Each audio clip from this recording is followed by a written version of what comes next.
কলিযুগ পাবনাবতার শ্রীমন চৈতন্য মহাপ্রভুর অপার করুণায়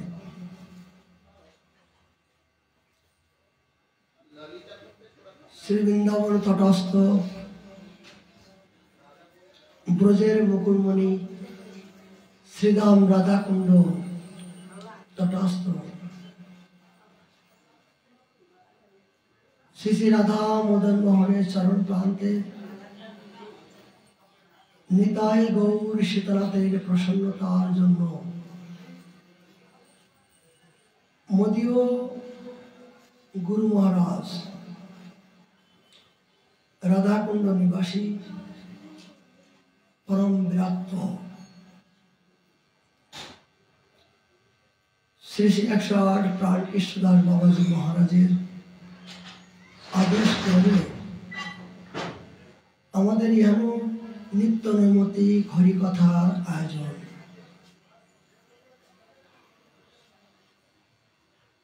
আজ আমাদের আস্বাদনের বিষয় মহাপ্রভুর প্রিয় পার্ষদ বর্জ শ্রীকৃষ্ণদাস কবিরাজ বিরচিত চৈতন্য চরিতামৃত মহাগ্রন্থ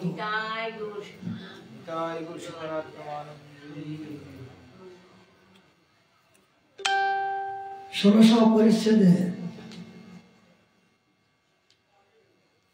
68 নম্বর পয়েতে কৃষ্ণদাস কবিরাজ গোসাই পাদ আমাদের জন্য কি কৃপা করলেন।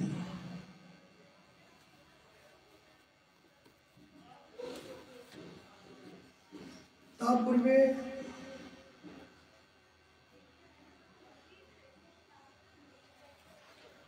আমরা নিত্য নৈমিত্তিক বৃন্দাবন মহিলামৃত থেকে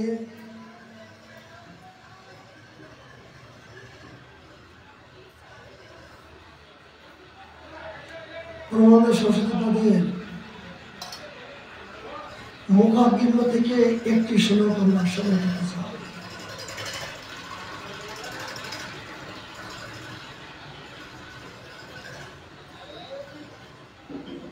তিনি কৃপাপূর্বক আমাদের জন্য কি কৃপা করলেন।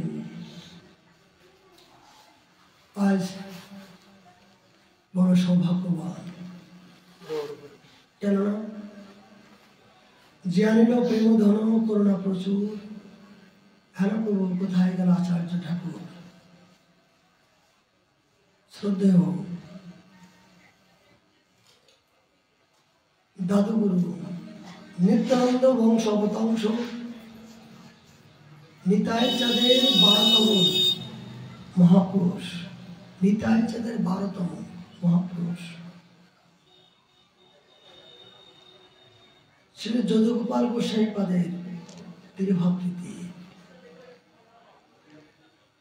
আমরা হয়তো এই জীবনে নিতাই চাঁদকে দর্শন করার মতন সৌভাগ্য হয় নাই, আর হবেও না। সে জাতীয় স্বীকৃতি আমাদের নাই, কিন্তু নিতাই চাঁদের বংশ তার রক্তস্বরূপ জগতে বিচরণ করছেন। তাদের সঙ্গ, তাদের দর্শন, তাদের স্পর্শন করার মতন এটি কিঞ্চিত সৌভাগ্য হয়েছে। এটা আমাদের জীবনে নাসে, কেননা কুলের দেবতা আমার নিতাই চাঁদ। আমার গুরু মহারাজ এই দাসকে চুলের মুঠি ধরে আমাদের গুরুগৃহ নবদ্বীপ মদন মোহন মন্দির, নবদ্বীপ মদন মোহন মন্দির আমাদের গুরু ঘর। বাৎসরিক উৎসব হয় এই কার্তিক মাসের পরে। সেখানে কমসে কম 10 থেকে 12 দিন ব্যাপী বিভিন্ন প্রকার পদাবলী, পাঠ, কীর্তন আনন্দময় উৎসব। এই দাসকে চুলের মুঠি ধরে নিয়ে গেছিল। প্রভাত নিত্যগোপাল গোস্বামী পাদের মহোদয়ের কাছে নিয়ে পরিচয় করে দিচ্ছেন যে এই জীবনে তো নিতাই চাঁদকে দর্শন করার সৌভাগ্য হয় নাই, কিন্তু নিতাই চাঁদের বংশের সাথে তোদের সংযোগ করে দিলাম। নিতাই চাঁদের বংশের সাথে তোদের সম্প্রদায় সম্পর্ক করে দিলাম। মনে করিস নিতাই চাঁদ তোদেরকে বরণ করে নিয়েছে। এই কৃপাটা করলেন। সেখান থেকে বড় গর্ব হয়েছিল।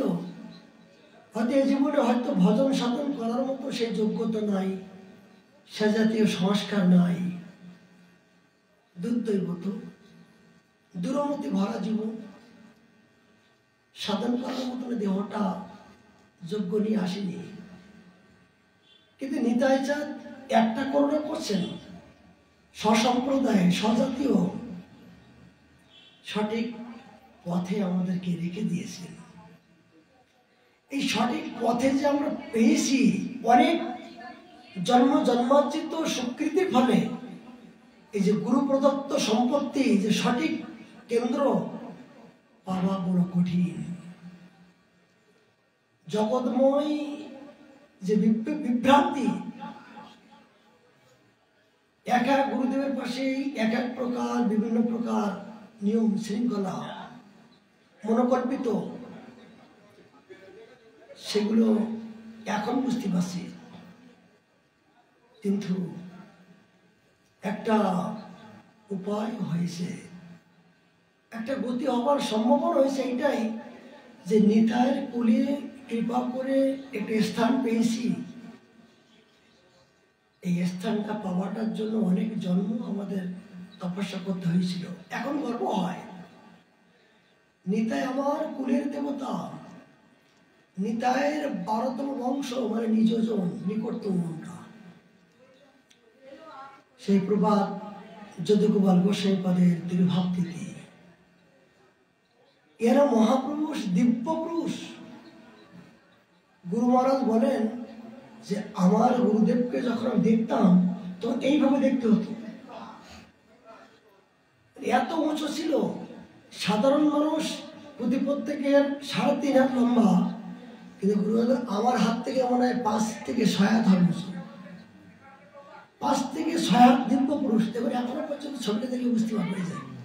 এই যে প্রথম উপরে লাস্ট, এই যে দুবার বসে পাত, আচ্ছা দেখলেন, এই যে দেখেন দিব্য জ্যোতি পুরুষ, বুঝতে পেরেছেন? এই যে লাইনের লাস্টে হলুদ কাপড়টা, তো বলছে 4.5 হাতের মতন লম্বা। নিজেকে এইভাবে দেখতে হতো। এনাদের জীবনচরিত শ্রবণ করলে আমাদের জীবনে যে ভক্তি হবেই হবে, এতে কোনো সন্দেহ নাই। আমরা সেই প্রসঙ্গে আনব, যেহেতু এনাদের করুণায় তো আমরা যুগল ভজন পাবো। গুরুদেব, পরম গুরুদেব, পরমেষ্ঠী গুরুদেব, এনাদের মাধ্যম দিয়ে তো নিতাইকে পাবো। নিতাইয়ের পাশে যেতে গেলে আমি উড়ে যেতে পারবো না, ক্রম বাই ক্রম উঠতে হবে না, সিঁড়ি বাই সিঁড়ি। তা গুরু পরম্পরা, গুরু প্রণালী মানে কি? গুরু প্রণালী মানে কি? আমরা যে বলি প্রণালী, এই প্রণালী শব্দের অর্থ হলো নালী, প্রণালী। যেমন দেখুন যে কলকাতার থেকে বৃন্দাবন পর্যন্ত কারেন্ট আসছে। এই কারেন্ট আসতে গেলে নির্দিষ্ট কোনো খাম্বা চাই, খাম্বার মাধ্যম দিয়ে তারটা তো আসছে, তবে তো এখানে সুইচ চাপ দিচ্ছি আর আলো জ্বলছে না। ঠিক নিতাই চাঁদ আসেন এখান থেকে দূরত্ব, তার পাশে যেতে গেলে এই খাম্বা স্বরূপ, এই গুরু পরম্পরা, পরম গুরু, পরমেশ্বর গুরু, পরমাত্মা গুরু, এই যাতে গুরুদেবের মাধ্যম দিয়ে খাম্বার প্রণালী, আর এইভাবে খাম্বার মাধ্যম দিয়ে আমাকে গন্তব্যে যেতে হবে। তাহলে সেই খাম্বা সম্বন্ধে যদি আমি না জানি, তাহলে তো আমি ওখানে যেতে পারবো না।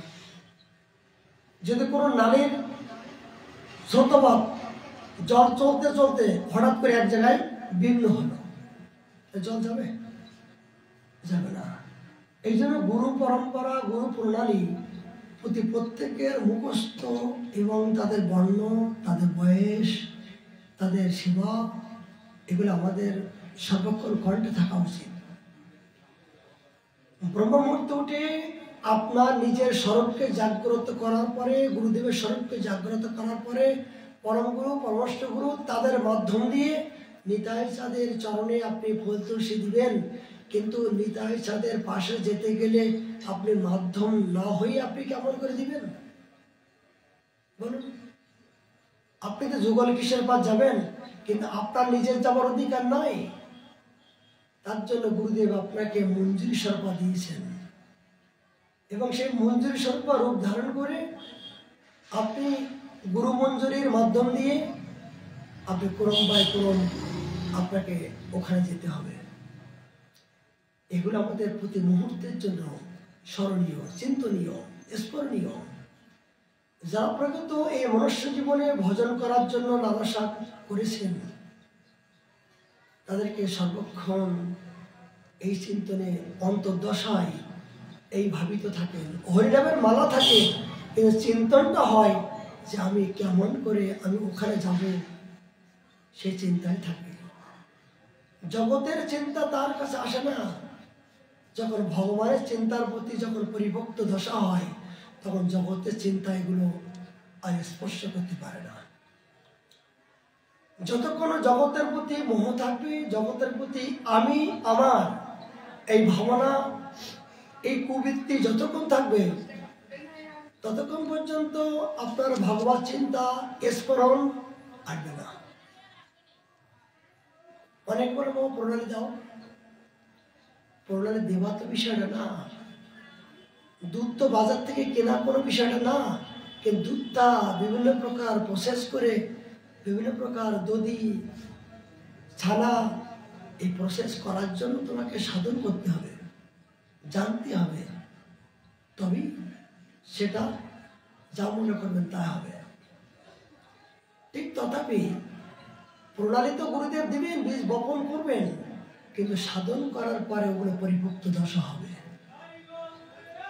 শ্রী গুরুদেব করুণা করে আপনাকে বীজ বপন করছেন, কিন্তু পরিচর্যা যদি আপনি না করেন, যদি আপনি সেগুলো জল দিচ্ছেন না, যত সময় পরিষ্কার পরিচ্ছন্ন করছেন না, তাহলে এর জন্য কি গুরুদেব দায়ী? গুরুদেব তো আপনার কৃপা করেছেন, কথা রূপে, আদেশ রূপে তিনি কি কৃপা করছেন?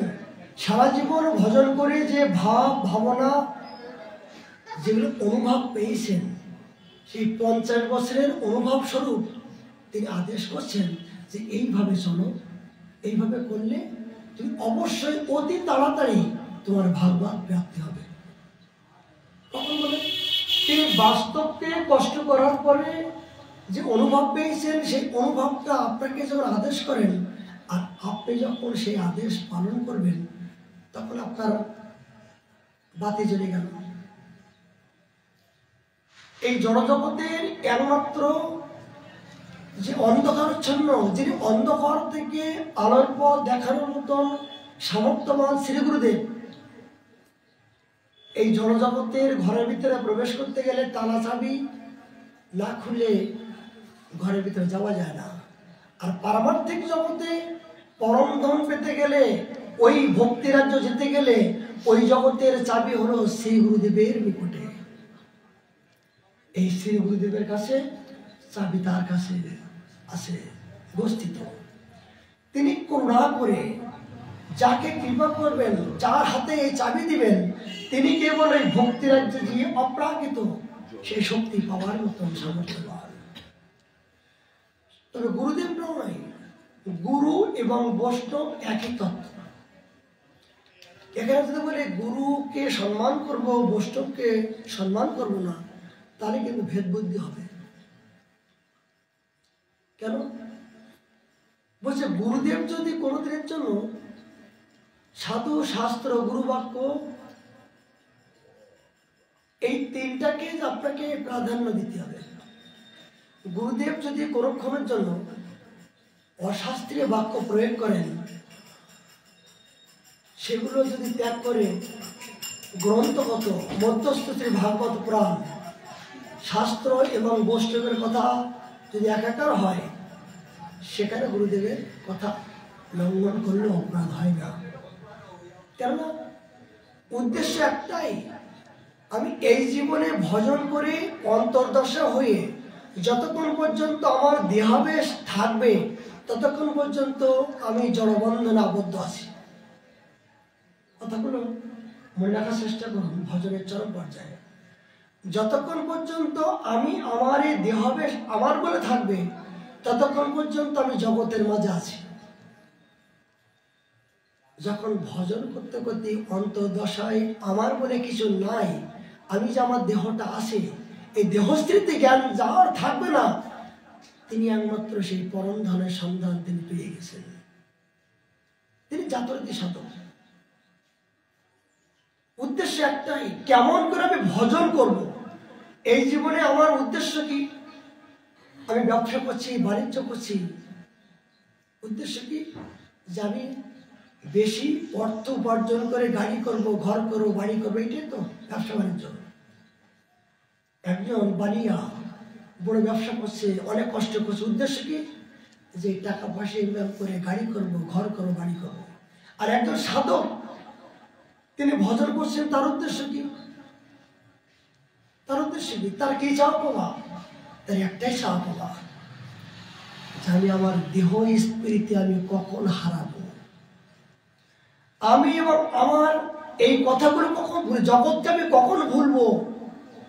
জগৎকে যখন ততক্ষণ আমি ভুলতে পারবো না।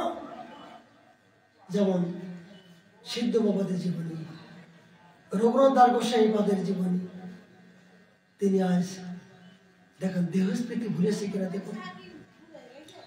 তিনি চিন্তনে সাক্ষাৎ রঘুনাথ দাস গোস্বামী পাদ তার মঞ্জুরি স্বরূপে যুগল কিশোরকে তিনি দুগ্ধ সেবা দিচ্ছেন।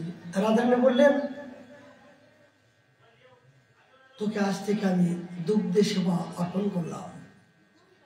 দাস গোস্বামী পাদ মনে করলেন, রাধারানী তো আমাকে দুগ্ধ সেবা দিল, একটু সেবা দিয়ে দেখি। তিনি মনে মনে দুধ জাল দিচ্ছেন। আমার প্রাণনাথের দুধটা যত জ্বালানো হবে তত কিন্তু মিষ্টতা হয়, দুধটা যত বেশি ফোটানো হয় তত বেশি সুস্বাদু হয়।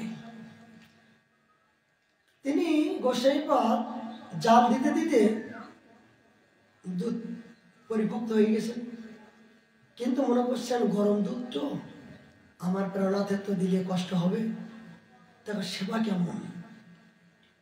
যে আপনি ঠাকুর সেবার জন্য জল দিচ্ছেন গরম করে, এবার জল গুরুদেবকে জল দিচ্ছেন, কিন্তু জলটা আপনি দিচ্ছেন, এই জলটা তিনি আবার মুখে নিতে পারবেন কিনা এইটাও আপনার বিবেচনার বিষয়। কি ওই জলটা আবার উঁচু করে হাতে দিয়ে দেখতে হবে এটা আমার শোষণতা হচ্ছে কিনা, আমি নিতে পারছি কিনা। এই ভাবনা নিয়ে সেবা করতে বেকার দিতাম, করতে করলাম, এগুলো নয়।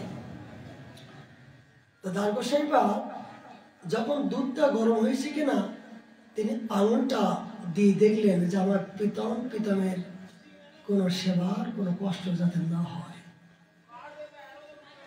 এই দুধটা গরম দুধের ভিতরে যখন আঙুলটা দিলেন তখন আঙুলটা পুড়ে গেল। যখন পুড়ে গেল তা অন্তত অবস্থায় দেহাবেশ ছিল না, তিনি চিন্তনের মাধ্যম দিয়ে দুধ জাল দিচ্ছেন আর গরমটা অনুভব করছেন। হঠাৎ করে যখন বাহ্যিক জগতে ফিরে আসেন সত্য দেখলেন তার আঙুলটা পুড়িয়ে গেল। তার কি মনে হয়? সাধনে ভাবিবে যা সিদ্ধ দিয়ে পাইবে তা।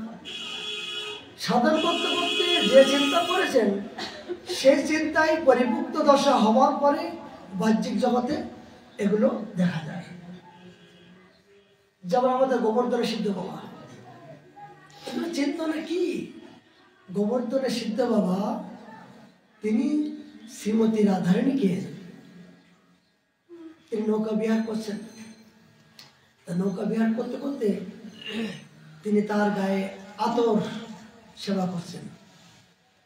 আতর সেবা করতে করতে তিনি আতর নিয়ে দাঁড়িয়ে আছেন। এই আতর নিয়ে দাঁড়িয়ে থাকার পরও হঠাৎ করে তার বাহ্যিক দেহাবেশটা ফিরে আসলো, ওই আতরটা হাতের থেকে দম করে পড়ে গেল। কিছুক্ষণ পর দেখলেন যে সমস্ত তার উঠিয়ার ভিতরে বিভিন্ন আতরের গন্ধ। সাধকগণ বলছেন, বাবা এখানে তো আতর তো কেউ মাখে না, আমরা ত্যাগী সাধু, এই আতরের গন্ধ কোথার থেকে আসছে? তখন বাবা হেসে বললেন, আমি নিতান্ত দুর্ভাগ্যবান, আমার মতন দুর্ভাগ্যবান আর কেউ নাই। আমি অনেক কষ্ট করে কৃপা করে সেবা পেয়েছিলাম, শ্রীমতী রাধারানীর অঙ্গে একটু এই আতরটা সেবা করার মতো সুযোগ পেয়েছিলাম, কিন্তু হঠাৎ করে হাত থেকে দম করে শিশিটা পড়ে গেল। আর পড়ে যাওয়ার পরে আজ এই গন্ধগুলো আজকে আমরা উপলব্ধি করতে পারছি। বুঝতে পারা গেছে? তিনি চিন্তনের মাধ্যম দিয়ে সেবায় আবেশ হয়ে এই দেহটা ভুলে গিয়ে ওই জগতে গিয়ে যুগল কিশোরকে তিনি সেবা করার জন্য অপেক্ষা করছিলেন। যখন বাহ্যিক জগতে জ্ঞান আসলো তখন আতরের বোতলটা পড়ে গেল। যাওয়ার পরে জাগতিক সবাই সেই গন্ধগুলো উপলব্ধি করতে পারল। এই জন্য ভগবানের এখান থেকে আপনি যার সেবা চিন্তন করবেন, আপনি ওখানে গিয়ে সেই সেবা পাবেন। সেবা পাবো, প্রাণ জড়াবো, সখী বনের সখী হব, এই কথাটা তো মুখ দিয়ে বললাম, কিন্তু সেই সেবাটা তো পরিপক্ত দশা হতে গেলে আপনাকে সাধন করতে হবে না? সাধন মেলা সাধ্য বস্তু কখন হবে?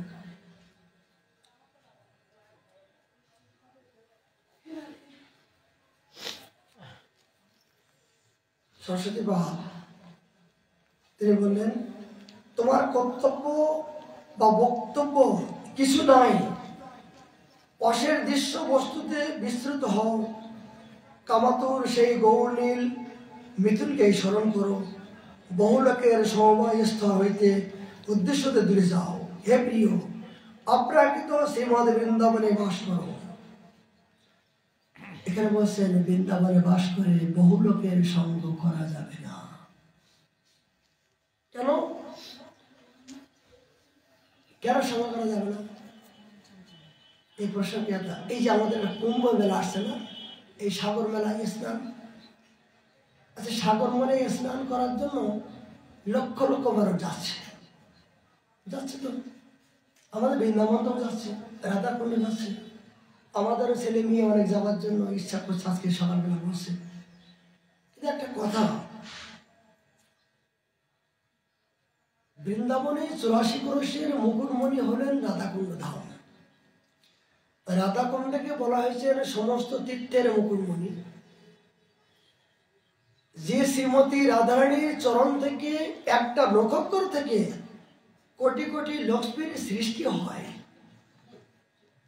যার ইশারায় বিশ্ব ব্রহ্মাণ্ড লয় প্রলয় হয়, স্বয়ং ভগবান শ্রীকৃষ্ণ অনাদিরাধে গোবিন্দ যার চরণ ধরে দেহি পর বদলাম, আমি তোমার চরণে দাস হতে চাই, যিনি স্বয়ং ভগবান শ্রীমতী রাধারানীর চরণের দাসত্ব হতে চাচ্ছেন, সেই শ্রীমতী রাধারানীর চরণ প্রান্তে বসেও যদি আমাকে এখনো পর্যন্ত যদি গঙ্গাসাগরের বেলায় চান করে ইচ্ছা জাগে, তাহলে তাকে আমি কি ভালোবাসলাম, তাহলে তার কথা বলে আমি কি শ্রদ্ধা হলো বলুন তো? করিনি রে বাস, গেল না পিয়াস, এখনো কর্মদোষে জলে বাস করলাম, ধামে বাস করলাম, ধামের প্রতি শ্রদ্ধা হলো না। অনেক ভাগ্যের পরে কোথায় বাস করলো? জগতের মানুষ বৃন্দাবনে আসে উদ্ধার হবার জন্য, তারা ভজন করার জন্য, তারা রাধারানী কৃপা পাওয়ার জন্য। আর রাধাকুণ্ডে বাস করে যদি এখন গঙ্গাসাগর মেলায় যায়, তাহলে আমার মতো দুর্ভাগ্য জীবার কার আছে? বলে গঙ্গাসাগর মেলায় স্নান করলে কি হবে? পুণ্য হবে, পুণ্য হবে। গঙ্গায় স্নান করলে কি পুণ্য হবে?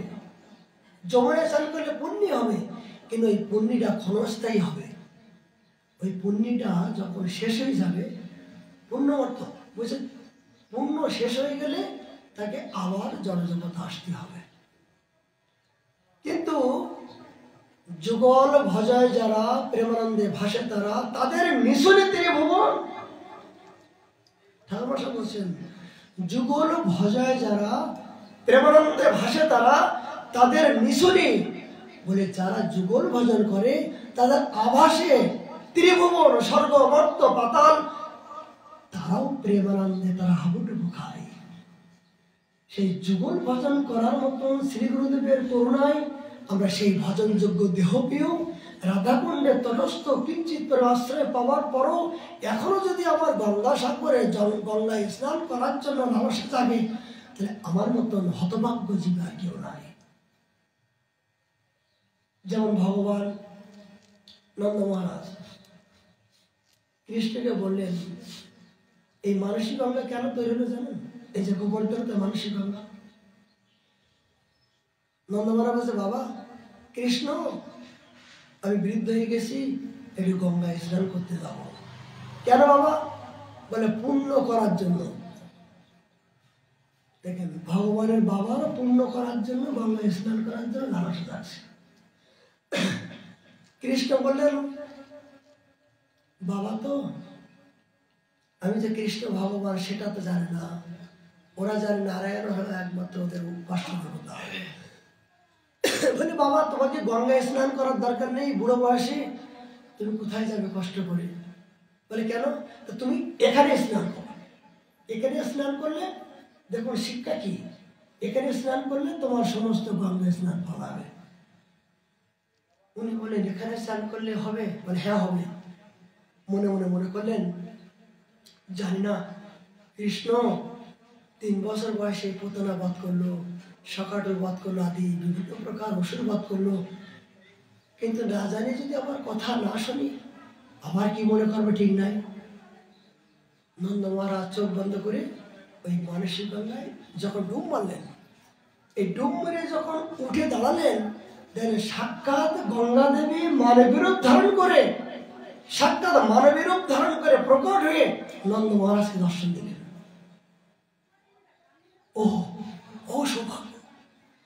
বলে আমি গঙ্গায় স্নান করতে গেলে গঙ্গা আমার স্নান গ্রহণ করবেন কিনা সন্দেহ আছেন, কিন্তু বৃন্দাবনের মধ্য দিয়ে যদি আপনি গঙ্গায় স্মরণ করে স্নান করেন, তিনি যে আপনার প্রসন্ন হবেন না তার প্রমাণ দেখুন।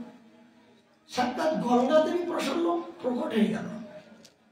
নেই কি পাতাল গঙ্গা, মানসী গঙ্গা, সমস্ত গঙ্গা এখানে আছেন।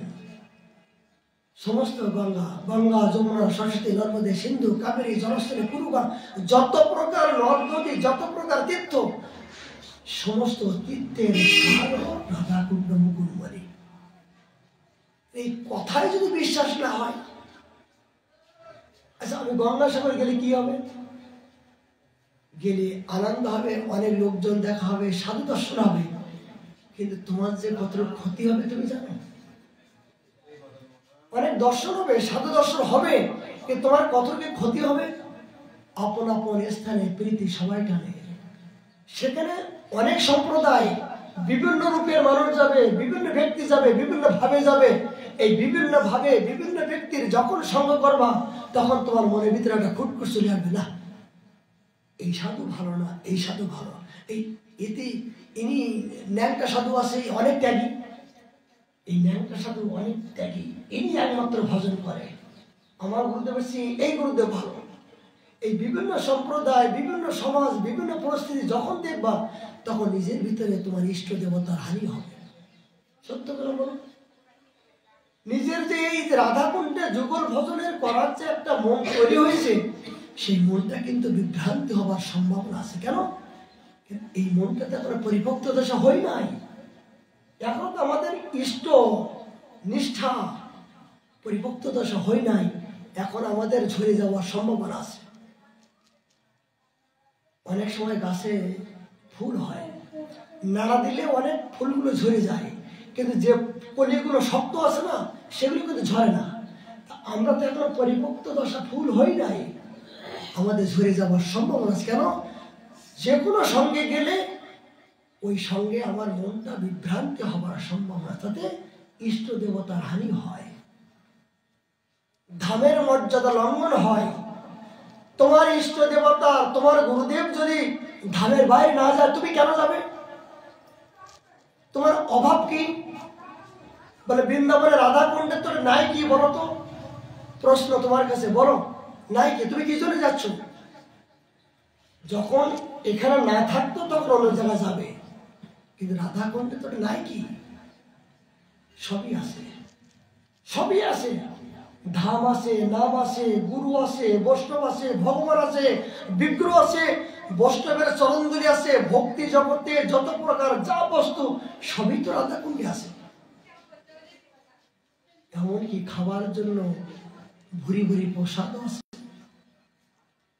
এমনকি ভোজন আছে। ভোজন নাই বা করো, ভোজন তো আছে বিভিন্ন প্রকার, ভান্ডার আছে, ছত্র আছে, নাচাই তো অনেক কিছু খাওয়া দাওয়া দিচ্ছে। অভাব নাকি? অভাব শুধু বিশ্বাসটা নাই। বিশ্বাস যখন একবার ধামের প্রতি হয়ে যাবে না, ধাম যদি একবার আপনাকে ধরে, তখন আর জগতের দিকে আর মনটা যেতে ইচ্ছা হবে না। এই জন্য মনে রাখুন যে ধামে বাস করে যত তাড়াতাড়ি আপনি সাধন সিদ্ধি হবেন, অন্য তারে ঘোরাঘুরি করলেও যতই আপনি 4 ধামে যান, যেমন সিদ্ধ বাবা তিনি কি শিক্ষা দিচ্ছেন যে রাধানে বললেন তোর এখানে বাস করলে তোর সমস্ত সাধন মিলে যাবে, সবকিছুই আমার চরণে আছে, বাবা তুই যাস না। কিন্তু রাধারানীর কথাগুলো মনে না করে তিনি 4 ধামে গেলেন। তার পরিণতি কি হলো? ধামের বাইরে গেলে পরিণতি রাধারানী কি বললো? যে তোর গেল তো বৃন্দাবনে বাস।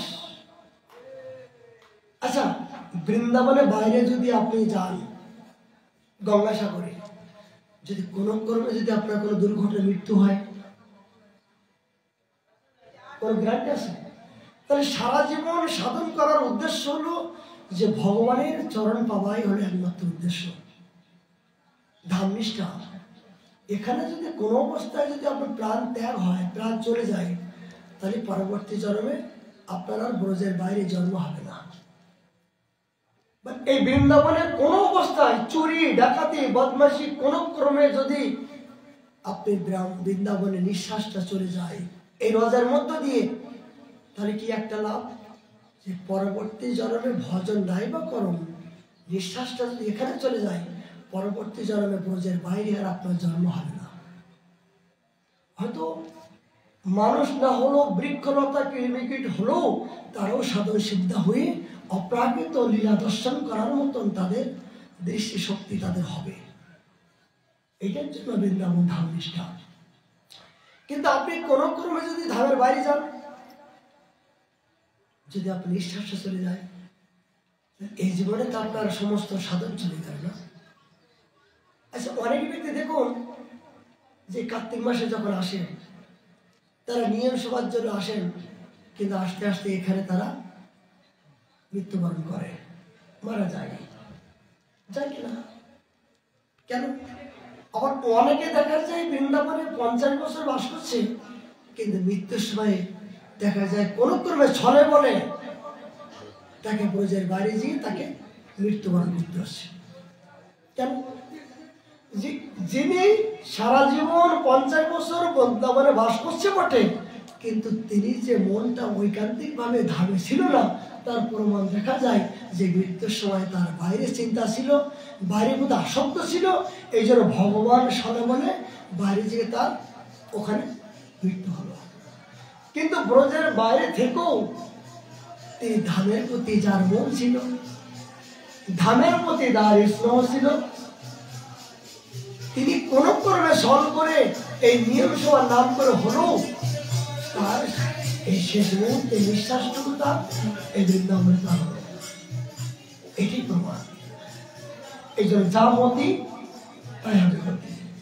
আপনি এই মনটা আপনি যদি সারা জীবন যেখানে লাগাবেন, মনটা যদি আপনার বিষয় বিবৃত্তির মধ্যে থাকে, তাহলে মৃত্যুর সময় ওই বিষয় বিবৃত্তি আপনার চিন্তা আসবে। বাবা মনে করুন যে পরবর্তী জন্মের জন্য আপনাকে এখান থেকে তৈরি হতে হবে। এখান থেকে যদি আপনি মনটা তৈরি না করেন যে পরবর্তী জন্মে কি হবে, এই জন্য কিন্তু আপনি এখান থেকে তৈরি না হলে পরবর্তীতে আপনি বলতে পারবেন না। তাহলে আপনি যদি বিষয় বৈভবের প্রতি আপনার মোহ থাকে, তাহলে পরবর্তী জন্মে কিন্তু আপনার বিষয় বোধের মধ্য দিয়ে আপনাকে জন্মগ্রহণ করতে হবে। যদি আপনার ভজন করার প্রতি আসক্ত থাকে, গুরু বৈষ্ণবের প্রতি স্নেহ মমতা থাকে হৃদয়ে, তাহলে পরবর্তী জন্মে আপনি যে স্তরে ভজন করছেন, পরবর্তী জন্মে এর চেয়েও উঁচু স্থানে আপনি ভজন করার মতন আপনার সুযোগ আপনি পাবেন। এইটাই সত্য। এই জন্য আপনাকে কিন্তু সিদ্ধান্ত এখান থেকে নিতে হবে। বলার উদ্দেশ্য, যারা অনেক ভাগ্যের পরে এই বৃন্দাবন ধামে একটু আশ্রয় পেয়েছেন, এই বৃন্দাবন আশ্রয় পাওয়ার পরও বৃন্দাবনের বাইরে যাবার চেষ্টা করবেন না। কেননা কোমল দল জল জীবন টলমল ভজ হরিপদ বর্মণ্ডে, এই জীবনটা কিন্তু টলমল করছে, কখন কি হয় জানি না। বলে কুম্ভেই গঙ্গাসাগরে জগতে অনেক তীর্থ আছেন, কিন্তু সমস্ত তীর্থ তো আমার ঘরে আছে। ভাগবতে বলছেন তীর্থে বাস করো, তীর্থের প্রতি শ্রদ্ধা হবে না, ধামে বাস করো, ধামের প্রতি শ্রদ্ধা হবে না। কেন হবে না? মানে শ্রদ্ধাই হয়নি, এখন বিশ্বাসই হয়নি। এই শ্রদ্ধা যার হয়েছে তার তীর্থে গেলেও ভগবান প্রাপ্ত হবে, আবার তীর্থের বাইরে গেলেও ভগবান প্রাপ্ত হবে। শ্রদ্ধাই হলো, বিশ্বাসটা হলো একমাত্র ভগবানকে পাওয়ার উপায়। এই জন্য ধামের বাইরে যাওয়ার চেষ্টা করো না। যদি এই জীবনে তোমার বন্ধন মুক্ত করতে চাও, তাহলে অতি তাড়াতাড়ি তোমার এই বন্ধন মুক্ত হবে ধামে বাস করে। এখানে সবই আছে, ভক্তি, মুক্তি, স্প্রিয়া, পিশাসী, মান, যশ, প্রতিষ্ঠা, যা চাইবে তাই হবে, অন্যত্র তা হবে না। আপনি ধামে বাইরে যাচ্ছেন গঙ্গাসাগর মেলায়, সেখানে 2 দিন 3 দিন খেতে হবে। অনেকে সেট সেটানে বিভিন্ন প্রকার অসৎ ব্যক্তির অর্থ দিয়ে আপনাকে খাওয়াচ্ছেন, আপনি সেগুলো গ্রহণ করলেন। ওইগুলো স্নান করার পরে, ওই তীর্থে স্নান করলেন, করার পরে যেগুলো আহার করলেন, সেই আহার করার পরে তো সেখানে রেখে আনলেন। ওই ঋণ যদি আপনার ভজন করার ক্ষমতা না থাকে, তাহলে আপনাকে তো ওখানে যেতে হবে ঋণ শোধ করার জন্য। কথাগুলো চিন্তা করুন, যে আপনি কুম্ভ মেলায় গেলেন, 2-3 দিন খেতে হবে, আপনি সেখানে হাঁড়ি কড়া নিয়ে দিতে পারবেন না, 17 খেতে হবে। কেউ দিল, এই 17টা কে দিচ্ছে? ওই খাবারটা কে দিচ্ছে? এই খাবার আহার যদি আপনি বিচার বিচক্ষণ না করেন, তাহলে গঙ্গায় স্নান করে যতটুকু পুণ্য করলেন সেগুলো তো ওখানে রেখে আসলেন, তাহলে আপনার লাভ কি হলো? কিন্তু বৃন্দাবনে থেকেও যদি আপনি ব্রজবাসীর ঘরে মাধুকরী করে খান, ভিক্ষা করে খান, ছত্র খান, ভান্ডারা খান, যা কিছু খান, তবু বৃন্দাবনে খেলেও পরবর্তী জন্মে বৃন্দাবনে আপনার জন্ম হবে। যদি আপনি তার কাছে ঋণী থাকে, ঋণ যদি পরিশোধ করতে হয়, তার জন্য আপনি বৃন্দাবনে পরিশোধ করবেন, বৃন্দাবনের বাইরে আপনাকে যেতে হবে না। এই সিদ্ধান্ত যদি আমরা না জানতে পারলাম, তাহলে কিন্তু আমাদের জীবনটা ঠিক এলোমেলো অবস্থায় যাবে। এই জন্য বৃন্দাবন বলছেন বহু লোকের, এখানে বহু লোকের সঙ্গপত্তি নাই। মহাপ্রভু মুকুন্দকে এই জন্য তো ত্যাগ করলেন। কেন? তুমি যে দলে যাও, যে কথা বলে, চল এখানে যাই, চল ওখানে যাই, এই গুরু ভালো, এই সাধু ভালো, এই ব্যক্তি ভালো, এই ভালো মন্দ বিচার যখন করতে করতে নির্দিষ্ট তোমার ইষ্ট দেবতার প্রতি এখনো শ্রদ্ধা হয় নাই, তখন কি হবে? মানে একুল অকুল দুকুল খাবালি খাবালি আপন মাতা। আমাদের জীবনে দুঃখের কারণ কি জানেন? একজন বসে, বাবা আমি বৃন্দাবনে সব কিছু ত্যাগ করে চলে এসেছি। বলে কি করছো? বলে গাড়ি বাড়ি অর্থ সম্পত্তি ছেলে বউ সবাইকে লিখে দিয়ে আমি খালি হাতে এসেছি। তুমি কেন আকর্ষণ করছো? কেন? বলে বিষয় সম্পত্তি সব লিখে দিয়েছো, তুমি মনটা তুমি কোথায় দিয়েছো? মনটা তো এখনো সেই বিষয় প্রবৃত্তির আছে। ফুলটা যখন গাছে ধরে তখন তো তুমি বৃন্দাবন আসনি। যখন এই দুর্গন্ধ হয়ে গেছেন, দূষিত হয়ে গেছেন,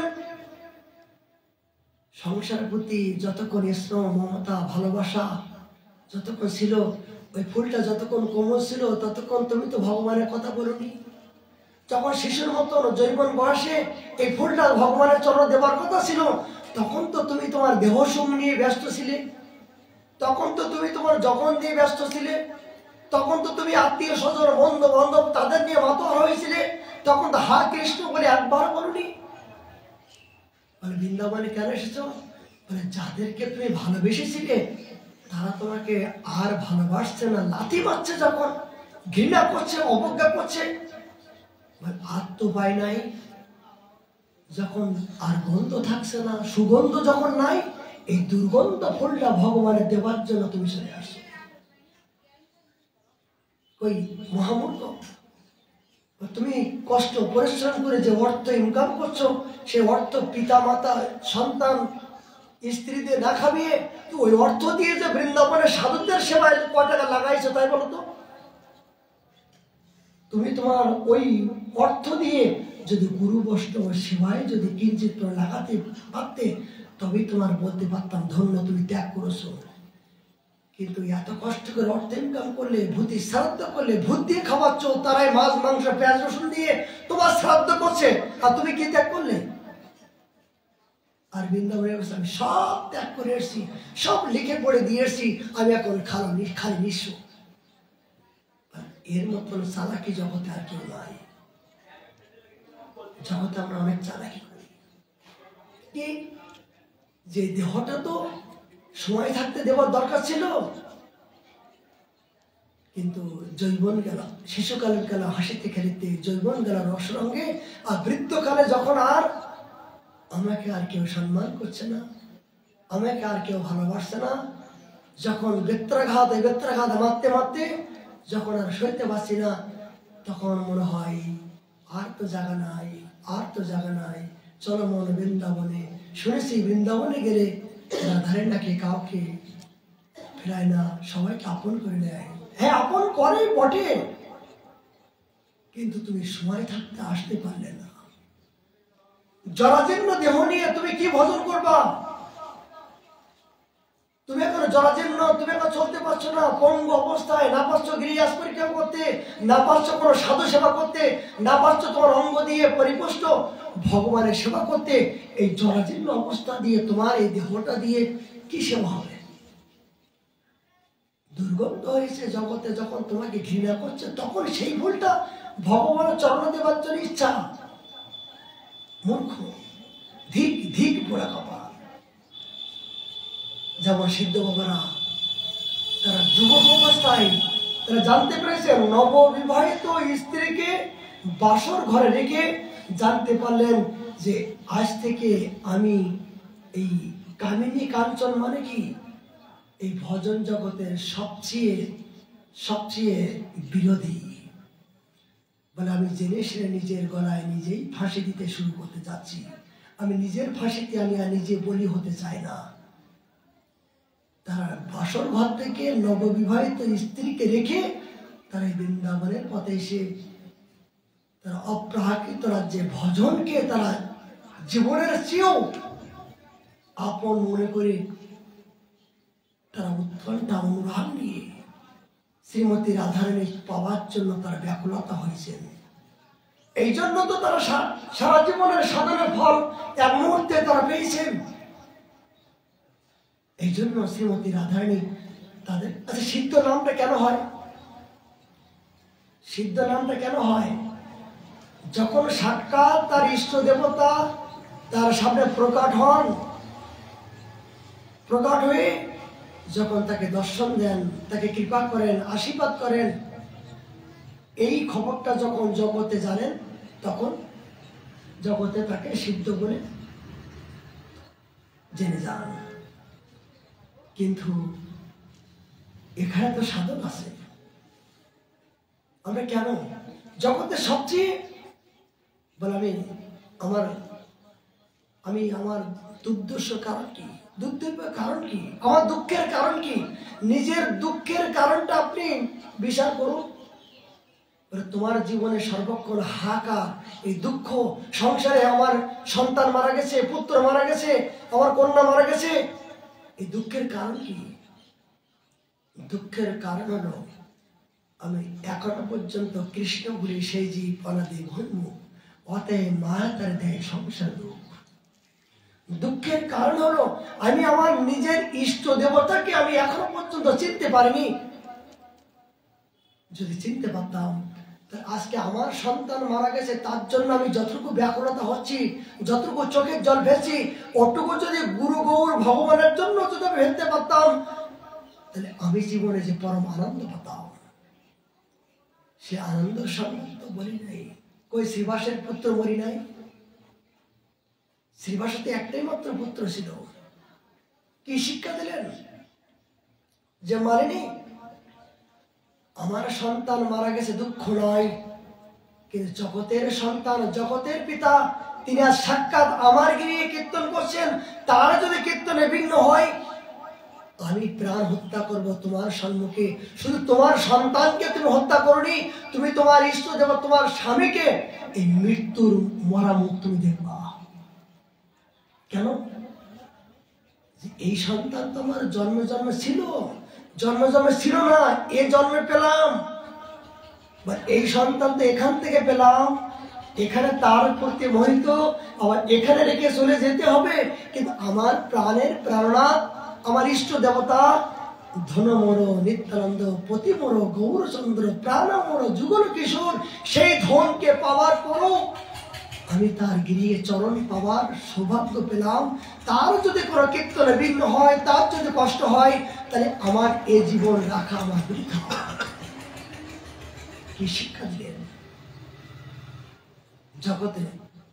কিন্তু মারেনি দেবেন প্রাণ মায়া। তো মহাপ্রভু এই মৃত পুত্রের ভিতরে জীবন দান করলেন। পুত্র তুমি কে বলো তো? এই শ্রীবাস ঠাকুরের মৃত পুত্রের মুখ দিয়ে কথা বাইর হচ্ছেন, প্রভু কি আমার পিতা, কি আমার পুত্র? তখন মালিনী বলছেন, বেটা তোর মা তো আমি, তোর গর্ভে ধারণ করেছি। বলে কি আমার মা, কি আমার পিতা, কি আমার মাতা? আমি তো ঋণ শোধ করার জন্য তোমার কাছে এসেছিলাম, ঋণ পরিশোধ হয়ে গেছে, আমার অন্য জায়গায় স্থানান্তর হতে হবে। আমি কত জন্মে কত জনের পুত্র হয়েছি, কত জন্মে কত ঘরে গেছি। আমি আমার প্রভু আমাকে যেখানে আদেশ করেছেন আমাকে সেখানে যেতে হবে। আজকে আপনি এখানে চাকরি করছেন, এই চাকরিতে সরকার যদি মনে করেন এখানে রাখবে না, অন্য জায়গায় আপনাকে ট্রান্সফার করবে, যেতে হবে। জানেন না যে সরকার যদি আপনাকে মনে করেন যে আপনাকে এখানে সারা জীবন রাখবে না, অন্য জায়গায় যেতে হবে। ঠিক আপনার এখানে যে কদিন থাকার দরকার সেই কদিন আপনি থাকবেন, এখানে চাকরি শেষ হলে অন্য জায়গায় যাবেন। কিন্তু এগুলো কি আমরা মানতে পারি? বলে তোকে তো আমি কোলে ধারণ করলাম, বলে এইরকম প্রতি জন্মে জন্মে পিতা মাতা পাই, গুরু কৃষ্ণ প্রসাদ না মেলে ভজ হিয়াই। বলে আমি তো কত জন্মে পুত্র হয়েছিলাম, কিন্তু আমার পুত্র তো, আমার পিতা তো প্রভু তুমি, তুমি জগৎ পিতা। তোমাকে যখন পেয়েছি আর জগতের পুত্র পিতার আর কি প্রয়োজন? তখন মানেন দেবে ভুল করলাম, ভুল করলাম। ভাগবত এরকম আছে অনেক দৃষ্টান্ত। এই জন্য এধন যৌবন পুত্র পরিজন ই থেকে আছে। জগতে মনে করবেন সবচেয়ে মহাকাল কি মায়া, সর্বক্ষণের জন্য যখন যেটা হবে তখন সেইটাই যারা মেনে নিতে পেরেছেন, সেইটাই আনন্দ, ভগবানের করুণা, ভগবানের কৃপা, এইটাই জীবনে যারা মেনে নিতে পেরেছেন, তারাই একমাত্র উত্তম ভক্ত, তারাই একমাত্র সাধক, তারাই একমাত্র বুদ্ধিমান, তারাই একমাত্র চতুর, তারাই একমাত্র এই জীবনে তাদের বন্ধন মুক্ত হবে। যেটা না হলে হবে না, এটা না হলে হবে, এটা নয়। সাধক জীবনে সর্বক্ষণের জন্য প্রতি মুহূর্তে শিক্ষার বিষয়। একজন সাপের কাছ থেকে, অজগরের কাছ থেকে সাধক কি শিখেছেন? অজগর যেমন কোথাও তিনি যান না, নিজের যেমন জীবন ধারণ করার জন্য তিনি এক জায়গায় বসে থাকেন। তিনি একটাই তার ইচ্ছা, প্রভু যখন আমাকে জগতে সৃষ্টি করেছেন, আহারও আমাকে দিয়েছেন, কোন ক্রমে তিনি দেবেই দেবে। ভগবান অবশ্যই রক্ষিবে কৃষ্ণ। দেখুন গিরিয়াজের তটে এই গাছের গোড়ায় পিপিলিকাগুলো পর্যন্ত আছেন, জঙ্গলের বাঁদরগুলো পর্যন্ত আছেন, জঙ্গলের গাভীগুলো বিনা মালিক ভাবে তারা বিচরণ করছেন, তাদেরকে কে খেতে দিচ্ছেন? শ্রী ভগবান কারো না কারোর মাধ্যম দিয়ে করুণা করছেন।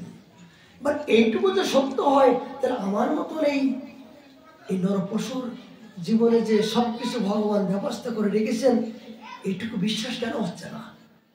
এই না হওয়ার জন্য তো আমার অজ্ঞানতা, এই না হওয়াটাই আমার জীবনে অজ্ঞানতা। মনে রাখবেন যে ভগবান সর্বজ্ঞ, সর্বসামর্থ্যবান, তিনি অন্তর্যামী, তিনি সবাইকে সম্পূর্ণভাবে সমদৃষ্টিভাবে কৃপা করছেন। কিন্তু আমি নেবার মতন অযোগ্যবান, আমি নিতান্ত অযোগ্যবান, এই জন্য আমি উপলব্ধি অনুভব করতে পারছি না।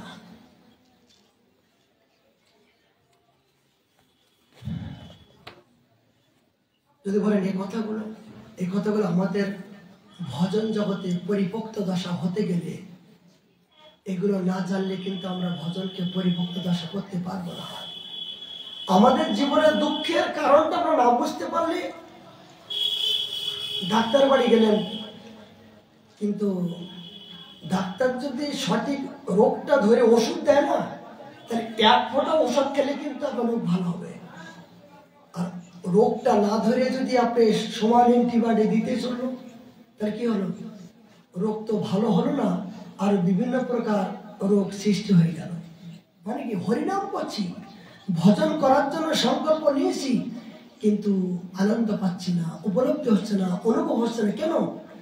যে ওই ঠিক মতন ঔষধ ধারা করছে না। কি করিব, সবই হলো ভুল। এখন আমরা কিনারাহীন। এই জন্য তো সাধুর কাছে যেতে হবে। সৎসঙ্গ না যাওয়া পর্যন্ত আমাদের জীবনে পরিপক্ত দশা, শুদ্ধ ভজনটার লক্ষণ, দিক নির্দেশনা, সেটা আমরা উপলব্ধি করতে পারবো না। আর এই জাতীয় শুদ্ধ ভজনের পরিপাটি জানতে গেলে বৃন্দাবনের অনুগত্য না হওয়া পর্যন্ত, ব্রজে প্রেমিকের অনুগত্য না হওয়া, ব্রজজনের অনুগত্য না হওয়া পর্যন্ত এই শুদ্ধ ভজন পর্যায়ে তাদের হবে না। আর একটা কথা বলতে ইচ্ছা হয়, হচ্ছে বাস্তব বাবা। আচ্ছা, অনেকে যে এখন দেহ সুখ কেমন, যে দেহ সুখ, দেহ বিনোদনের জন্য আমরা বিভিন্ন প্রকার, ভগবান করুণা করে চোখ দিয়েছেন, চোখে ভুঁড়ি দিয়েছেন, আঙুল দিয়েছেন, বসে এই যে হাত দিয়ে ভগবানের চরণে ফুল তিসে দেওয়া হয়, সে হাতে যে নখ থাকে না, ওই নখের যদি কিঞ্চিত পরিমাণে ফুল তুলসী দিয়ে চন্দনের নখের স্পর্শ হয়, তাহলে কি হয় জানেন? ভগবানের একটা একটা তুলসী দিলে তার তীরবৃত্ত মতো অনুভব হয়। নখে অবস্থায় নখাগ্রে যদি চন্দন, এই চন্দনের দেওয়া হলো, ছিটে দেওয়া হয় না, এখন ছেড়ে দিতে হয় না, এই নখটা যখন স্পর্শ হবে, এই নখটা স্পর্শ হতে গেলে যদি নখ দিয়ে যদি আপনি ফুল চন্দন দেন, তা প্রতিটা ছিটায় ভগবান একটা তীর লেগে যায়। এটা মনে রাখবেন, যারা নিত্য নৈমিত্য ভগবান সেবা করে, তাদের হাতে তার নখ না থাকে। আর কি, এই নখ থাকলে কি হয়? এই খাদ্যদ্রব্যের মধ্য দিয়ে বিভিন্ন প্রকার বিষাক্ত এই পয়জন দিয়ে পেটের বিভিন্ন প্রকার ব্যতিগ্রস্ত হয়। কিন্তু কালের প্রভাবে বিনোদনে আমরা এই লোকটা একটা ভ্যারাইটিস বা লোকটাকে আমরা একটা কি বলবো কত কিছু পারে অনেকে বড় বড় লোকটাকে কি দেখো আমি কত কিছু মানে এগুলো লোক কাদের থাকে বাঁদর জাতীয় যারা বন্য প্রাণী যারা নখ কাটতে পারে না তাদের নখগুলো থাকে। কিন্তু তুমি তো সৃষ্টির সেরা মানুষ, এগুলো রাখার দরকার। তুমি তো বন্য প্রাণী নয়, তুমি সভ্য দেশে অসভ্য প্রবৃত্তি কেন? আচ্ছা অনেকে দেখেছি চোখের ভুঁড়িগুলো কাটে, আচ্ছা এগুলো কেন? এগুলি এই জগতে বিভিন্ন প্রকার চিন্তা চেতনা ভগবান করুণা করে এগুলো দিয়েছেন, এগুলো কষ্ট করে দিয়েছেন। এগুলো থেকে আমাদের কি বিলাসিতা? ভগবান যে একটা সুন্দর একটা তোমার জ্যোতি দিয়েছেন, আবার দেখেছি কলম করিয়ে আবার সাদাগুলো আবার কালো করে। এই জাতীয় বিভিন্ন প্রকার ঢং এগুলো সাধক জীবনের জন্য হয়। দেখেছেন বৃন্দাবনের সাধকগণ তারা কোনোদিন সাবান গায়ে দেন না বাবা, তারা সাবান স্পর্শ করেন না, তেল মাখেন না অঙ্গে। কেন? এই দেহটা তো ভগবানের সুখের জন্য আত্মসমর্পণ করলাম। দেহ সুখের জন্য যদি এখনো আমি চেষ্টা করি তাহলে আর দেহটা যেদিন থেকে গুরুজন আত্মসমর্পণ করবেন সেদিন থেকে মনে করবেন যে আপনার গুরুগত প্রাণ, আপনার গুরু যেভাবে ত্যাগ বৈরাগ্য নিয়ে বিচরণ করছে সেই জাতীয় যদি চিন্তা চেতনা আপনার ভিতরে না আসে তাহলে কিন্তু আপনি ওই ভাবনা আদর্শই আপনি উত্তীর্ণ হতে পারবেন না। এই জন্য গুরু জাতি ধর্ম, গুরুদেব সারা জীবন ত্যাগের ধর্ম করছেন আর আপনি ভোগ বিলাসিতা বিনোদন নিয়ে করছেন দেহ সুখ। এতে কি আপনার কি গুরু কৃপা হবে? বলে গুরুদেব কৃপা করো, গুরুদেব কৃপা করো। কৃপাকে আলুর বস্তা যে 2 বস্তা আলু দিলাম নয়, করিয়ে পাওয়ার না করে কৃপা। গুরুদেব তোমাকে যে আদেশ করছে ওই আদেশের মধ্য দিয়ে তোমার কৃপা, ওই আদেশটা যে পালন করো তবেই তুমি নিত্য নৈমিত্তিক পরমানন্দ উপলব্ধি করতে পারবা। আচ্ছা সাধুর পাশে একটু আগে এই দিল্লির থেকে 120 কিলোমিটার দূরের থেকে আসলো, 10 মিনিট 10 মিনিটের জন্য আসলো। 120 কিলোমিটার দূর থেকে 10 মিনিট জন্য আসলো একটু কথা শোনার জন্য। মানে কেন কথা কলকাতা হয় না বা ওই দিল্লি হয় না? মানে হয়, মানে সে মনের মতন কথা হয় না। মনের মতন মানুষ যখন হয় সে যদি একটা কথা বলে সেই কথাগুলো তাদের ব্রহ্মভেদ পর্যন্ত পৌঁছে যায়। সারা জীবনে সাধন করলাম কিন্তু কোনো কিছু উপলব্ধি করতে পারছি না, কিন্তু সাধুর পাশে যাওয়ার পরে একটা কথা শ্রবণ করার পরে যেন আমি নতুন করে একটা জীবন পেলাম। এই জন্য সাধুর পাশে যাই, অজ্ঞানরূপী অন্ধকারগুলো দূরীভূত করার জন্য। এই এত দূর দূর থেকে সাধুর পাশে আসে। ধামে আসে কি জন্য? এই সাধুর পাশে আসে কি জন্য? আনন্দ পাওয়ার জন্য, অজানাকে জানার জন্য, তৃপ্তি পাওয়ার জন্য, শীতলতা হওয়ার জন্য। এই দুঃখময় সংসারময় ত্রিতাপ যন্ত্রণা আমরা গতিভুক্ত, বিভিন্ন ব্যথা বেদনা যন্ত্রণা। বরং যে ব্যক্তির পাশে যাও কোনো না কোনো সমস্যা, যে ব্যক্তির পাশে যাও কারো সন্তান হারা, কারো পুত্র হারা, কেউ ঘরহীন, কারো বেদিগ্রস্ত। মানে এক এক ব্যক্তির এক এক রকম সমস্যা ছাড়া কিছু নাই। কিন্তু এই সমস্যা হওয়ার কারণ কি? সমস্যা একমাত্র কারণ যে আমি আমার ইষ্ট দেবতাকে ভুলে গেছি, আমি আমার নিজজনকে ভুলে গেছি। এই জন্য তার প্রতি আসক্ত হচ্ছি বলে আমার দুঃখের কারণ। যখন এই জগৎকে ভুলে তুমি ভগবানের চিন্তা করবা, দেখবা ভগবান করুণা করে জগতের সমস্ত বন্ধন করে মুক্ত করে তার চিন্তায় তুমি যখন মুক্ত হওয়া তুমি একজন মুক্ত পুরুষ হতে পারবা। মুক্ত। আপনি সংসার চিন্তা করুন, মানে কথা মানে কি লতা, এই জগতের কথা যত বলবেন তত বাড়তি থাকবে। এই জন্য এই বাক্যবেগকে যদি আপনি কন্ট্রোল নিয়ন্ত্রণ না করতে পারেন তাহলে মনে করবেন আপনার সব গেল। আমার গুরু মহারাজ তিনি বেশি কথা বলেন না। যারা সাধক, যারা ভজন, তারা বেশি কথা বলে না। 10টা কথা বলবেন, তিনি একটা কথা বলবেন, ওই একটা কথাই তার একটা ব্রহ্মবাণী। এবং 10টা প্রশ্নের উত্তর একটা প্রশ্নের মধ্য দিয়ে আপনি পেয়ে যাবেন। কিন্তু যারা বেশি কথা বলে কারা বলেন? যারা বেশি কথা বলে, তারা কি বলবো চতুর বেশি, তারা বেশি চতুর, তারা নিজেকে বেশি বোঝে। এই জন্য সাধকের পিছনে যত কথা কম বলবেন তত ভুল কম হবে, যত বেশি কথা বলবেন তত আপনার ভালো হবে, নিতে পারবেন। এই জগতের বিভিন্ন প্রকার আদর্শ দেখে বলতে ইচ্ছা হচ্ছে এই জন্য যে এখন পর্যন্ত আমি আমার গুরু অনুগত্য চলতে পারলাম না, আমি ধামের অনুগত্য চলতে পারলাম না, এই জন্য আমার জীবনে দুঃখ, আমি আমার নিজের দুঃখকে আমি নিজে উপলব্ধি করতে পারছি। এটাই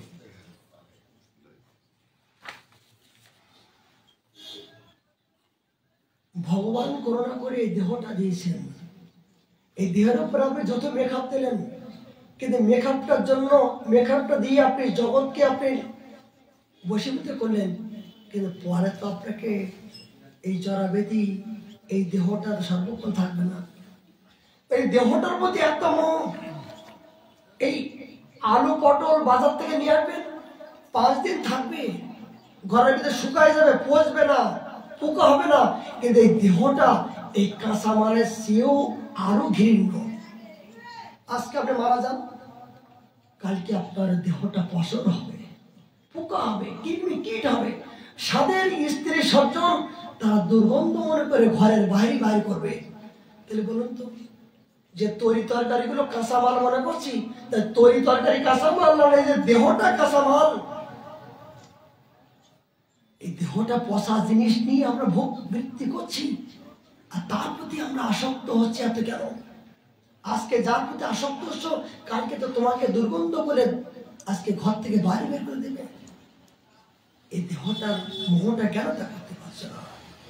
আচ্ছা, আপনাকে দেখতে সুন্দর, রূপ দেখে মোহিত হয়ে গেলাম, কোন ক্রমে দেখা যায় কোন সুন্দরী রমণীকে দেখে মোহিত হয়ে গেলাম, কিন্তু মনে মনে চিন্তা করুন তো, যে এই রূপটা যখন আপনি দেখা যায় কোনো আঘাত পেয়ে এই মুখটা ক্ষত বিক্ষত হয়ে গেল, তখন কি হলো? রক্তপুঞ্জ হয়ে গেল। রক্তপুঞ্জ হয়ে যাওয়ার পরে তখন নিজের মুখটা দেখুন তো, দেখি কেমন লাগছে। যে রূপ দেখে আপনি আসক্ত হচ্ছেন, সেই রূপটা যখন রক্তপুঞ্জ মলমূত্র হয়ে যাবে, তখন আপনি তাকান না। মানে বলার উদ্দেশ্য যে যখন মনটা এই জড়জগতের প্রতি এই জাতীয় মনোবৃত্তি আসক্ত হবে, তখন তার উল্টোটা যদি আপনি চিন্তা করতে পারেন, তখন মনকে আপনি সংযত করতে পারবেন। এই মন সারা জীবনে দুর্গন্ধের প্রতি এত লালসা কেন?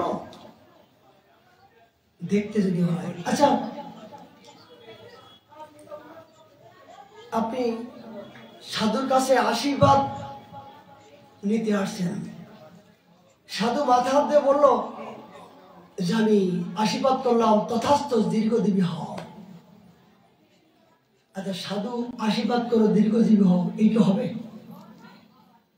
সাধু আশীর্বাদ করলো তোমার এইটা হবে, এইটা হবে, যে না হয়। আশীর্বাদ যদি করো, ভগবানকে আশীর্বাদ করো না। ভগবানকে আশীর্বাদ করতে পারবে? ভগবান আমি তোমাকে আশীর্বাদ করলাম, ভগবান তুমি দীর্ঘায়ু হও, ভগবান তুমি ভালো থাকো, তুমি সারা জীবন বেঁচে থাকো, সারা জীবন তুমি জৈবন সম্পন্ন হও, কি ভগবানকে আশীর্বাদ করতে পারবে না? ভয় করছে না? কি ভগবানকে আশীর্বাদ করতে পারবেন না? ভয় করছে না যে ভগবান আমাদের আশীর্বাদ করুক? আর আমরা বলি মানুষ যখন আশীর্বাদ করবে, আচ্ছা আমি যখন আপনাকে আশীর্বাদ করলাম যে বাবা আমার যেন লেখাপড়া ভালো হয়, যদি না হয় মিথ্যা কথা হয়ে গেল না? বাবা আমার ছেলেটা যেন বিবাহ হয়, ওর হবে, না হয়, এর ভিতরে মিথ্যা আছে। কিন্তু ভগবানকে আশীর্বাদ করে, ভগবান তুমি সুখী থাকো, তো ভগবান তো সর্বক্ষণ সুখী আছেই আছে। তিনি বললেও সুখী আছে, না বললেও সুখী আছে, তো বলতে দোষ কোথায়? ভগবান তুমি সারা জীবন দীর্ঘজীবী হও, তো ভগবান তো এটা সত্য, তো ভগবান তো সারা জীবন দীর্ঘজীবী হয়েও আছে, তা তুমি একটু বলো না তার কথাগুলো। বলতে পারছো না কেন? কথাগুলো বুঝাতে পারছি? মানে সত্য জায়গায় গিয়ে সত্য কথা বলে তাকে সন্তুষ্ট করো না। জগতে ওই মন্দিরে গিয়ে ভগবানের কাছে বলতে পারো না, ভগবান তুমি ভালো আছো তো? তোমার ক্ষুধা লাগছে না? তোমার অনেক ঠান্ডা লাগছে না? অনেক ঠান্ডা পড়ছে, তোমার ঠান্ডা লাগছে না? একটু কম্বল দিই, একটু কম্বল দিই। প্রভু, এই ভগবানের সাথে কথা বলতে ইচ্ছা হয় না? ওই সারা জীবন ছেলেটার যখন ঠান্ডা লাগে, এই তোর একটু কম্বল দিই, তোর ঠান্ডা লাগছে না? এই জড়জগতে যার প্রতি আসক্ত হচ্ছে এটা তো ক্ষণস্থায়ী। কিন্তু তোমার নিজজন যিনি তিনি স্বয়ং ভগবান, তার সাথে মনের কথাগুলো বলো না যে প্রভু তোমার ঠান্ডা লাগছে না, বলো তো কি খেতে ইচ্ছা হয়। যখন ভক্ত যখন ভগবানের সাথে মনে মনে কথা বলবে, মনের কথা বলবে, জিজ্ঞাসা করবে, প্রশ্ন করবে, ভগবানও তোমার এই প্রশ্নের উত্তর দিতে বাধ্য থাকবে।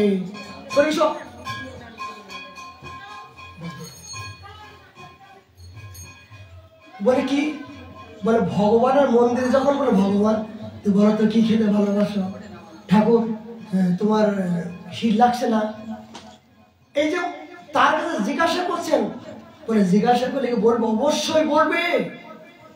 কথাগুলো গুরুত্বপূর্ণ কথা, মনে রাখুন ভজনের অবশ্যই বলবে। তিনি সাক্ষাতে বলবে না, তিনি হৃদয় থেকে তোমাকে প্রেরণা দেবে। তুমি হৃদয় থেকে প্রেরণা দেবে যে আজকে আমার এইটা খেতে ভালো লাগছে, দেখবা সেই বাজার থেকে গিয়ে সেইগুলো কিনতে ইচ্ছা হবে।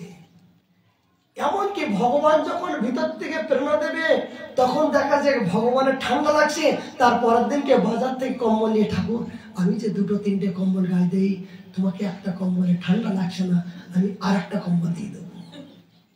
কেন? ভগবান করুণা করে ভিতর থেকে প্রেরণা দেবে, অনুভব রূপে তোমাকে বলে দেবে যে আমার এইটাই প্রয়োজন, এইটাই দরকার। ভগবান ভক্তাধীন। ভক্ত যখন ভগবানের ভিতরে যাবে, ভগবানকে আপন করবে, ভগবান ভক্তকে আপন করবে অনুভব দিয়ে, করুণা দিয়ে, ভিতর থেকে, অন্তর থেকে তিনি আস্তে আস্তে ধীরে ধীরে অনুভবের মাধ্যম দিয়ে তিনি জানাই দিতে পারেন। আর একটা কথা বলি, এগুলো শুনে রাখুন। যখন বিগ্রহ সেবা করেন, বিগ্রহ এক এক সময় এক এক রকম প্রতিমূর্তি রূপ ধারণ করে। ভগবানের সামনে যখন ভোগ লাগাবেন, লাগানোর পরে যখন আরতি করবেন, ভগবান যে প্রসাদ পেয়েছে কিনা সেটা আরতি করার পরে যখন অপলক দৃষ্টিতে ভগবানের নয়নের দিকে চোখে চোখে তাকাবেন, তখন চোখের ভিতর থেকে, তার মুখের ভিতর থেকে একটা একটা হাসি, অপরূপ চাহনি, এটা আপনার ভিতরে অনুভব হবে। যদি আপনি ঐকান্তিক ভাবে বিগ্রহকে আপনি ভালোবেসে থাকেন, ভগবানকে যদি প্রকৃত আপন করে থাকেন, তাহলে অবশ্যই সেই ঝলকগুলো আপনি উপলব্ধি করতে পারবেন। এটাই সত্য। জগন্নাথ দেবের মন্দিরে পুরীতে জগন্নাথ দেবের সামনে ভোগ লাগানো হলো, একটা আয়না আছে দর্পণ। এই আয়নার ভিতরে পান্ডাগণ দেখবেন যে জগন্নাথ যতক্ষণ প্রসাদ পেয়েছে কিনা তার একটা প্রতিমূর্তি তিনি দেখা দিবেন। দেখা দেওয়ার পরে মনে করেন জগন্নাথ প্রসাদ পেয়েছে। আর যদি প্রতিমূর্তি না দেখেন, তাহলে মনে করবেন কোনো কিছু অপরাধ হয়েছে, যার জন্য এই জগন্নাথ প্রসাদ পাচ্ছে না। ঠিক ভক্ত যখন প্রকৃত ভগবান কত প্রাণ হয়, ভগবানের সাথে অন্তরঙ্গ ভাবনা হয়ে যায়, তখন তিনি কোন দিন কি প্রসাদ পাবেন, কোন দিন পোশাক ধারণ করবেন, তিনি কোন দিন কিভাবে ভাবে থাকবেন, সেটাও ভক্তের হৃদয় থেকে তিনি প্রেরণা দিয়ে তিনি জানিয়ে থাকেন। তবে কে জানেন? যিনি একমাত্র ভগবান কত প্রাণ। বলে কেন? বলে ভগবানকে যখন, বিগ্রহকে যখন পরিষ্কার করবেন, শৃঙ্গার করবেন, তাই করতে করতে একটা আকর্ষণ বিকর্ষণ হচ্ছে না? বলে মেজের ভিতরে আগুন আছে, আমরা জানি কখন হয়? যখন ঘর্ষণ লাগানো হয়, তখন তো আগুনটা প্রকাশিত হয় না? তা ভক্ত এবং ভগবানের সাথে আকর্ষণ বিকর্ষণ। আপনি যখন যখন স্নান করালেন, প্রভু তোমার একটু গরম জল দিয়ে দিই, এই ঠান্ডার সময় একটু গরম জল, শীতলতা যাতে না হয়। ভোগ লাগালেন, একটু জলটা উষ্ণ গরম জল দিয়ে ভগবানকে দিলেন। যখন ভোগ লাগালেন, এই খবরদার ঠাকুরের জন্য গরম গরম দেওয়া, এখন ঠান্ডা জল না দিতে হয়, এটা নয়। ঠাকুর বসে আছে, ভোগ লাগাতে হয়, তাই দাও একটা দাও, না দিলে নয় তাই দিলাম, দা খালি খা না খালি যা, এরকম দেবা। আর কি যে না আমার প্রভু ঠান্ডার সময় ঠান্ডা দিলে আমার প্রভুর কষ্ট হবে, একটু উষ্ণতা গরম করে দেই। এই ভাবনা নিয়ে যদি আপনি বিগ্রহ সেবা করেন, ভগবানের মন্দিরে যান, অবশ্যই আপনি এই বিগ্রহের অনুভব অনুভূতি, তার যে সেবা, তার যে ইচ্ছা, তার যে কোন দিন কি ভাবনা, সেটা আপনি নিজের ভিতর থেকে জানতে পারবেন। বিগ্রহ না আমি সাক্ষাৎ ব্রজনন্দন, বিগ্রহ সেবা করলে বিগ্রহ কথা বলে। যেমন গতকাল দেখুন 12 বনিতা বেশ্যা তার সামনে প্রকট হয়ে গেলেন। কেন হয়? মানে আমি ভক্তের কাছে পরাজিত হয়ে আমি তার ভাবটা গ্রহণ করতে ভালোবাসি। কিন্তু আমাদের তো জড়জগতের প্রতি যতক্ষণ পর্যন্ত ভাবনা থাকবে ততক্ষণ পর্যন্ত তো ঐকান্তিক ভালোবাসা আমি দিতে পারবো না। এই জন্য এই ফুলটা তো যখন প্রকৃত ভগবানের চরণে দেওয়ার কথা ছিল তখন তো দিতে পারিনি। তখন তো শব্দ, স্পর্শ, রূপ, রস, গন্ধের প্রতি আসক্ত হয়ে আমি আমার দেহটা অন্য জায়গায় আমি বিক্রি করে দিয়েছি, অন্য জায়গায় আমি বেবিচারী হয়ে আমি চলেছি। আমি তো তখন প্রভু তোমার সামনে দিতে পারিনি, কিন্তু এখন বার্ধক্য সময়ে আসলাম। হে না, হে প্রভু, আর কেউ নাই তুমি ছাড়া, এবার আমার রক্ষা করো, এবার আমার রক্ষা করো। হ্যাঁ, রক্ষা অবশ্যই করবে, অবশ্যই স্বীকৃতি আছে। কিন্তু যেদিন থেকে আপনি জানতে পারলেন যে জগতে যে আপনার কেউ নয়, বৃন্দাবনে এসে যদি আপনি জানতে পারলেন যে জগতে আমি যাদেরকে আপন করলাম এরা আমার নাই, একমাত্র তুমি ছাড়া আমার আর কেউ নাই, এই কথা যদি সংকল্পিত ভাবে যদি আপনি ভজনে প্রবৃত্ত হন, ওই সেখান থেকে আপনার শুরু হবে, সেখান থেকে আপনার জীবনে অপ্রাকৃত আনন্দ উপলব্ধি করতে পারবেন। কিন্তু বৃন্দাবন এসেও যদি আবার গুরু হব, আবার গরু হব, মঠ করব, মন্দির করব, শিষ্য করব, চামণ্ড করব, আমি মালা পরবো, জুতোর মালা পরবো, কত কিছু করার লালসা যদি আবার জেগে যায়, তাহলে তো আবার দ্বিতীয় সংসারের মধ্য দিয়ে আপনি আবার প্রবেশ করলেন, লাভ কি হবে? না, এটা মহাপ্রাদর্শ নয়। অপরাধ ক্ষমা করবেন, এগুলো ধৃষ্টতা। জগতের এইগুলো দেখতে পাচ্ছি তাই বলতে বাধ্য হচ্ছি যে এগুলো পরিপক্ত দশা না হওয়ার কারণ এইটাই। আমাদের প্রভাত যদুকুমার গোসাই পাদ, শ্রদ্ধেয় দাদুগুরু, অহপরম সৌভাগ্য যে নিতাইয়ের কুলে আমরা একটি স্থান পেয়েছি, নিতাইয়ের বংশে আমরা একটু স্থান পেয়েছি। এটা আমাদের জীবনে না চাইতে অনেক বাবা। যদুগোপাল গোসাই পাদ ছিলেন, তিনি সিংহের মতো এই হরিনাম সংকীর্তন আজ আমরা নিরপরাধে আনন্দ সহকারে গ্রামকে গ্রাম, দেশ থেকে দেশান্তর আমরা হরিনাম করে মাতোয়ারা করছি। কিন্তু তৎকালীন দিনে মহাপ্রভুর পরে এই হরিনামের বিরোধী অনেক সম্প্রদায় হয়ে গেছিল। এমনকি 4 সম্প্রদায় এই হরিনামকে তারা সর্বোপরি এটা মানতে রাজি ছিলেন না। হরিনাম যে একজন সাধারণ অন্য নামের মতন তারাই এটা চিন্তা করছিলেন। তাদের এক একজনের সম্প্রদায়ের এক একজন ইষ্টের প্রতি তারা জোরদার করছিলেন। তৎকালীন দিনে এই পূর্ব দিকে সূর্যের মতন নিতাই চাঁদের বংশ 12তম মহাপ্রভু এই প্রভাত প্রাণ গোপাল গোসাই পাদ সিংহের মতন গর্জন করে তিনি এই সম্প্রদায়কে রক্ষা করার জন্য তিনি প্রস্তুতি নিয়েছিলেন। কি যখন নবদ্বীপে ব্রাহ্মণবাদ, বর্ণবাদ, বিভিন্ন প্রকার জাতিবাদ ছিল, ঘোর অন্ধকার আসন্ন হয়ে যাচ্ছিল, যখন নিঃস্ববর্ণ উচ্চবর্ণ বিভিন্ন প্রকার ভেদ বুদ্ধি শুরু হয়ে গেল, এই প্রভাত নিতাই চাঁদের আদেশে তিনি আসলেন নবদ্বীপে। দেখলেন ঘোর অন্ধকার। নবদ্বীপে হেন গ্রাম ত্রিভুবনে নাই, যেখানে হইল আমার চৈতন্য গোসাই জন্ম, সেখানে যদি এই অন্ধকার হয়, তমচ্ছন্ন অন্ধকার হয়, তাহলে ঘোর কলিজীবের কি অবস্থা হবে? কি দেখলেন? এই হরিনামকে উচ্চস্বরে করা যাবে না। তখন প্রভুপাদ প্রাণগোপাল গোসাইপাদ এবং তার পুত্র আমার দাদুগুরু যদুগোপাল গোসাইপাদ এক সপ্তাহ শ্রবণ করে ইতিহাস, এগুলো আমরা ভিতরের কথা জানি না। নবদ্বীপে গোবিন্দ মন্দিরের সম্মুখে এক সপ্তাহ ব্যাপী বড় মহাসম্মেলন তিনি ডাক দিলেন। 4 সম্প্রদায়কে, বৃন্দাবন, লীলাচল এবং নবদ্বীপ, এই 3 জায়গায়, আমাদের গৌড়ীর তো 3টা কেন্দ্র, এই 3টা কেন্দ্র থেকে সবাইকে আহ্বান করলেন।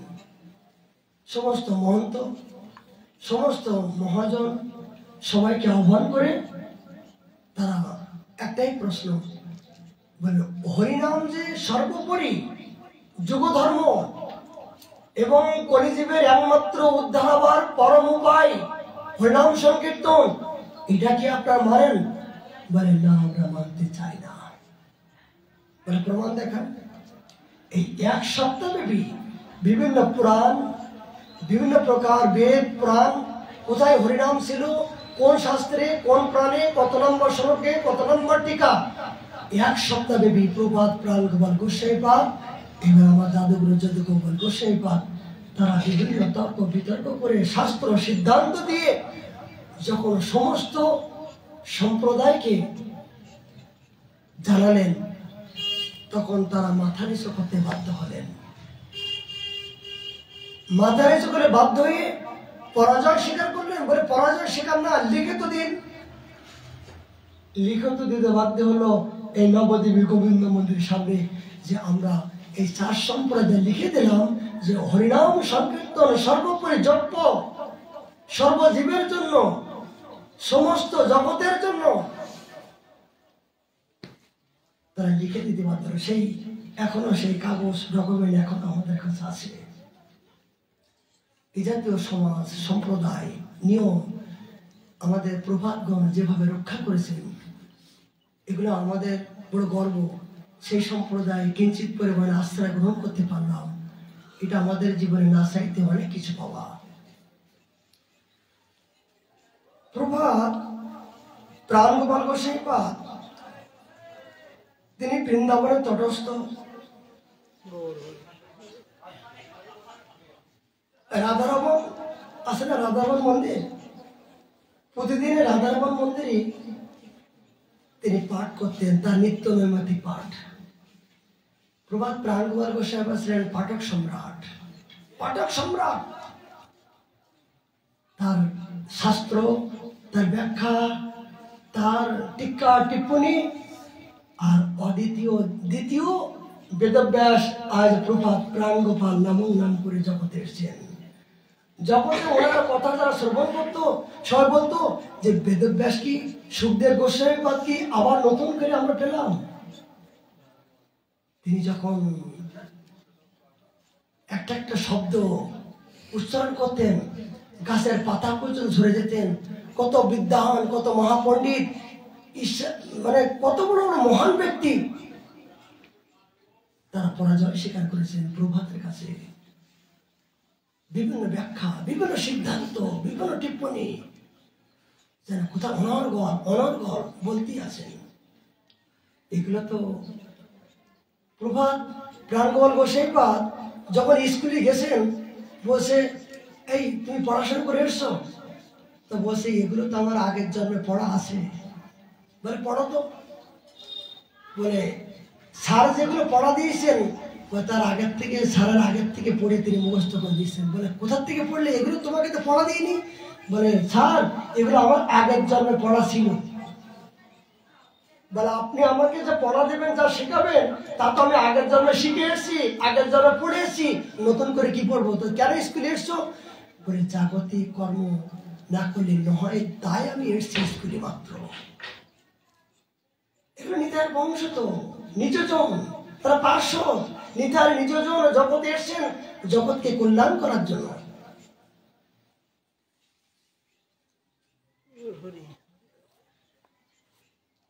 প্রভাত যখন এই রাধারমণ মন্দিরে পাঠ করতেন, পাঠ করার পরে সমস্ত শ্রোতা, সেখানে অনেক বড় বড় বিদ্বান, সমস্ত শ্রোতা বিদ্যা পাঠের সঙ্গে জিজ্ঞাসা করলেন, বড় বড় আমাদের বৃন্দাবনে যারা সিদ্ধ মহাত্মা তারাই শ্রোতা হিসেবে থাকতেন। যখন প্রভাত প্রাণগোপাল গোস্বামীপাদ পাঠ করতেন, যদুগোপাল গোস্বামীপাদ তার এই গ্রন্থগুলো নিয়ে এই পিছনে পিছনে যেতেন, বাবার পিছনে পিছনে তিনি শ্রবণ করতেন। দেখুন, বাঘের বাচ্চা বাঘ হয়। হঠাৎ করে প্রভাত প্রাণগোপাল গোস্বামীপাদ তিনি অসুস্থ হয়ে গেলেন।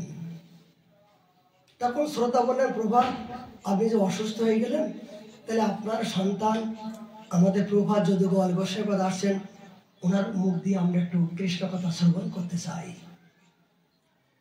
এই প্রভাত যদুগোপাল গোস্বামীপাদ আমার দাদুগুরু, যিনি আজকের দাতিথি, উনি বৃন্দাবনের রাধারমণ মন্দিরে যখন ব্যাসাসনে বসলেন অলঙ্কারিত করে, তখন শ্রোতাগণ মনে করলেন, যে সিংহের বাচ্চা যে সিংহ হয় তার প্রমাণ তারা পেয়ে গেলেন। সিদ্ধ রামকৃষ্ণ পণ্ডিত মহাশয় আদি এ জাতীয় বক্তা শ্রোতা তারা বসতেন। এবার তারা অনর্গল এই হরিকথা শ্রবণ, হরিকথার আবেশ আছে বাবা, এই হরিকথা শ্রবণ করার আবেশ আছে।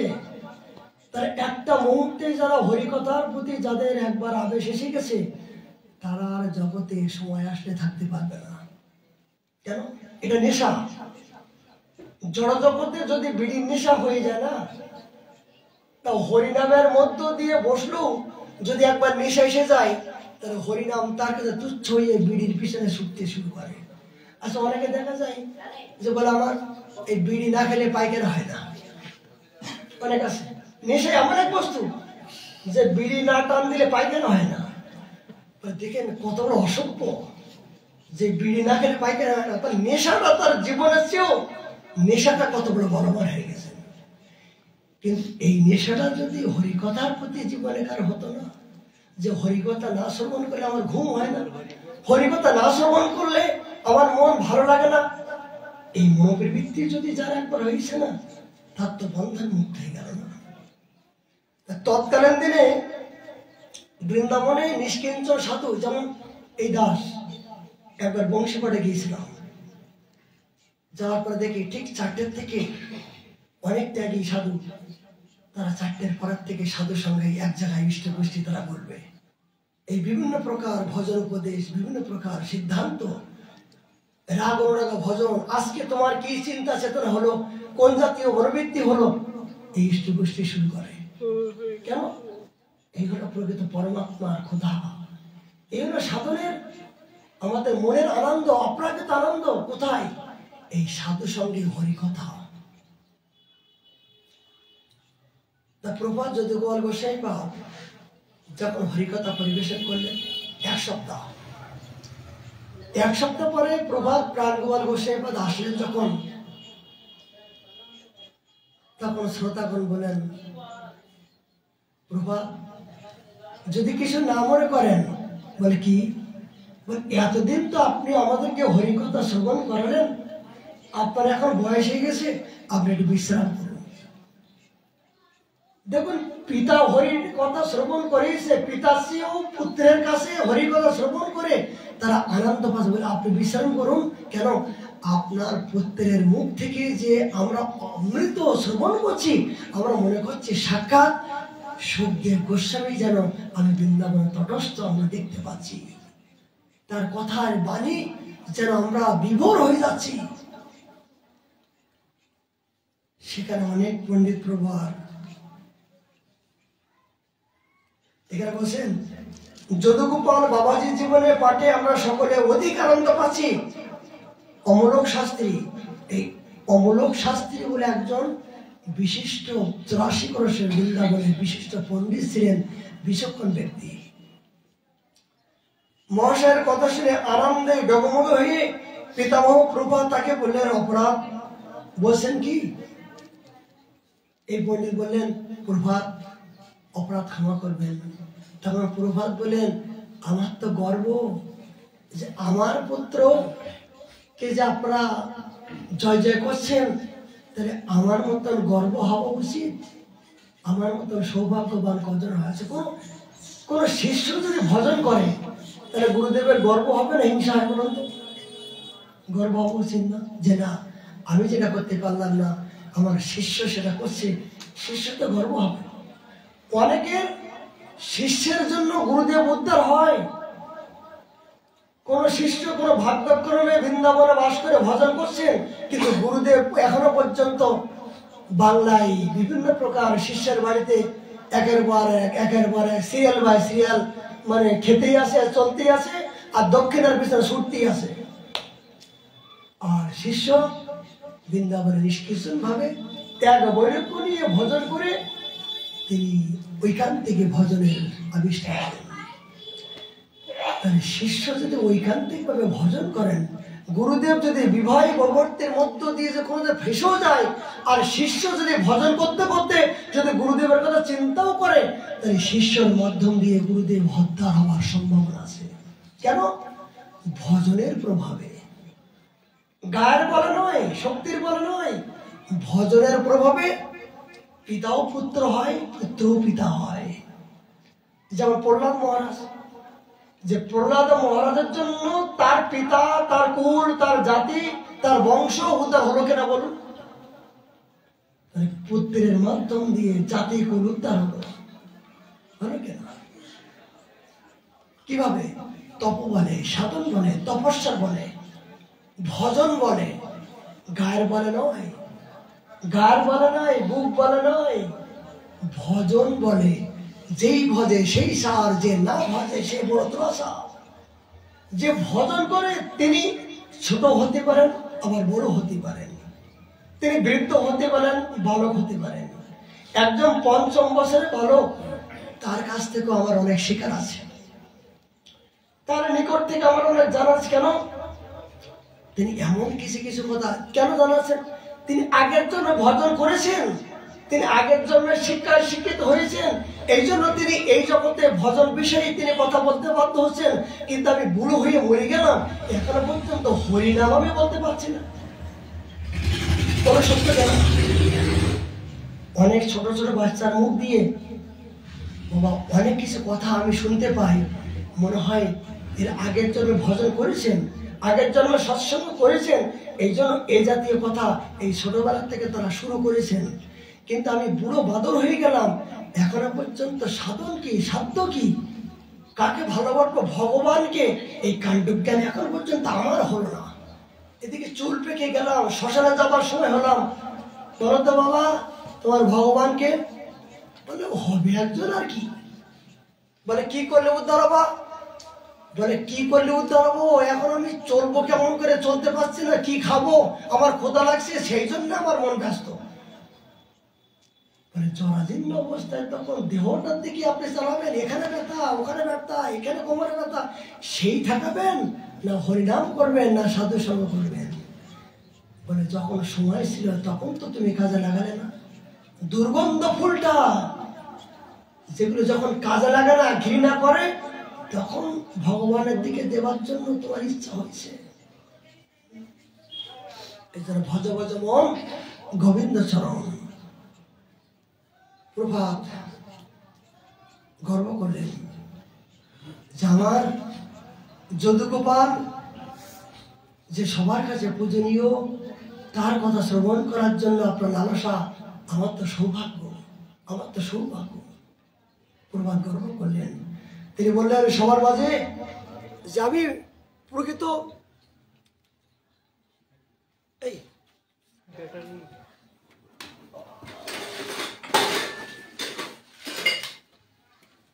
দেখেন কলি বাংলা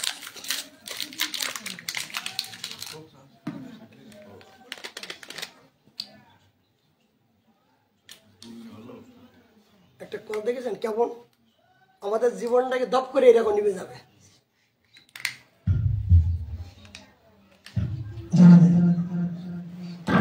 শিক্ষার বিষয় বলুন তো কি? যে আপনি আজকে এখানে কথা বলছেন, বসে আছেন, কিন্তু ফট করে যে আপনার এই প্রদীপটা, এই প্রদীপটা নিভে যাবে এর গ্যারান্টি আছে? দেখুন এখন প্রমাণ। এতক্ষণ ভালো কথা বলছি, কিন্তু ব্যাটারি লো হয়ে গেল আর সাউন্ড বন্ধ হয়ে গেল। মানে যতক্ষণ পর্যন্ত প্রদীপে তেল থাকবে ততক্ষণ পর্যন্ত প্রদীপটা আপনার জ্বলবে।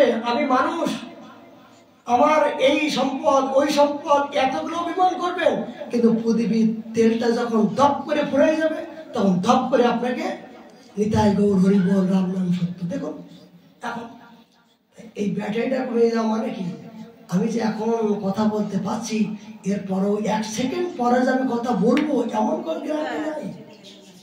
এই জন্য মনে করবে না যা ভজিবা এখন ভজো, কাল ভজবো, কাল ভজন করবো, বুড়ো হয়ে গেলে ভজন করবো।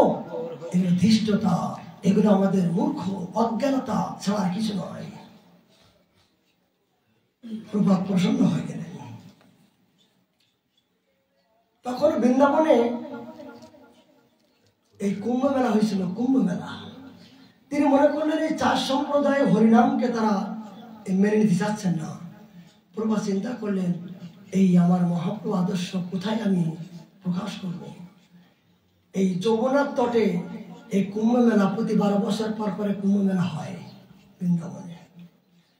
সেখানে তিনি বড় সম্মেলন ডাকলেন, 4 সম্প্রদায়কে সবাইকে আহ্বান করলেন, করে সেখানে এই অমূলক শাস্ত্রী মহাশয়ের নেতৃত্বে তিনি একাধিক ক্রমে বৎসর সম্মেলনে আমার পিতামহর ভাষণের পর ভাষণ উঠে দাঁড়ালেন। জগন্নাথ দাস মহন্ত মহারাজের এমন ভবোল্লাস সৃষ্টি করলেন। সেই সভায় সর্বপ্রথম প্রবাদ যদুগোপাল গোস্বামীপাদ এই একের পর এক বিভিন্ন প্রকার শাস্ত্রের প্রমাণ দিয়ে এই হরিনাম ব্যাপারে ব্যাখ্যা করে তিনি নিখুঁতভাবে যেভাবে বর্ণনা করতে শুরু করলেন, সমস্ত সম্প্রদায়, সমস্ত মহন্তগণ সবাই মাথা নিচু করতে বাধ্য হলেন। এমনকি ওই বিচারক মন্ডলী যিনি বিচার করবেন তার কাছে জিজ্ঞাসা করা হলো, আপনি বলুন। উনি লাস্টে বলতে বাধ্য হলেন কি যে তাদের কিছু বলার আছে কি?